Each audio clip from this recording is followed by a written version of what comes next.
សម្ដេចតេជោហ៊ុនសែនបញ្ជាឲ្យកងកម្លាំងប្រដាប់អាវុធគ្រប់ប្រភេទត្រូវវាយគ្រប់ចំណុចដែលខ្មាំងវាយចូល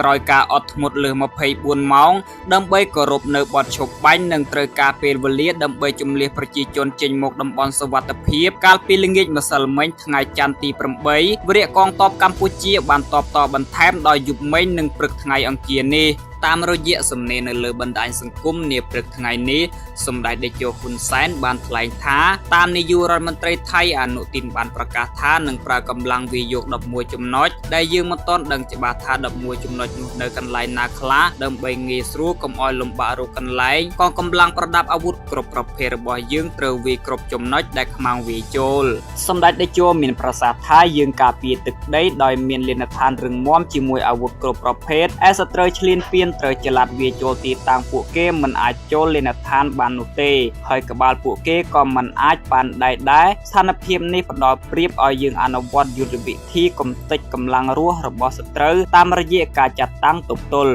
សម្ដេចតេជោបញ្ជាក់ថាសម្រាប់លោកមេតបថៃដែលប្រកាសថាដើម្បីសន្តិសុខប្រជាជនថៃត្រូវបំផ្លាញសមត្ថភាពកងកម្លាំងការពារជាតិរបស់កម្ពុជាសម្រាប់រយៈពេលវែងសម្ដេចលោកមេតបខ្លាំងជាងប្រទេសមហាអំណាចខាងអាវុធនិងកងទ័ពនៅលើពិភពលោកនេះទៅទៀតសម្ដេចតេជោបានថ្លែងសង្កត់ធ្ងន់ថាយើងពិតជាមិនអង្គុយអបដៃឲ្យអស់លោកបំផ្លាញតាមតែចិត្តចង់អស់លោកនោះទេចុងក្រោយខ្ញុំកំពុងអង្គុយមើលមនុស្សចំនួនដែលកាលពីកម្ពុជាតបតដើម្បីការពារខ្លួនកាលពីខែកក្កដាពួកគេចោទយើងថាលំមសង្គ្រាមពេលនេះយើងអត់ធ្មត់គោរពបទឈប់បាញ់និងចង់ដោះស្រាយដោយសន្តិវិធីគេចោទថាយើងខ្លាចថៃមិនហ៊ានវាយឬកាត់ទឹកដីឲ្យថៃដើម្បីដូរយកសន្តិភាពពេលនេះយើងវាយដើម្បីការពារខ្លួនទៀតហើយតើពួកគេនឹងនិយាយយ៉ាងម៉េចទៀតកម្ពុជាត្រូវការសន្តិភាពតែកម្ពុជាបង្ខំចិត្តវាយដើម្បីតបតដើម្បីការពារទឹកដីយើង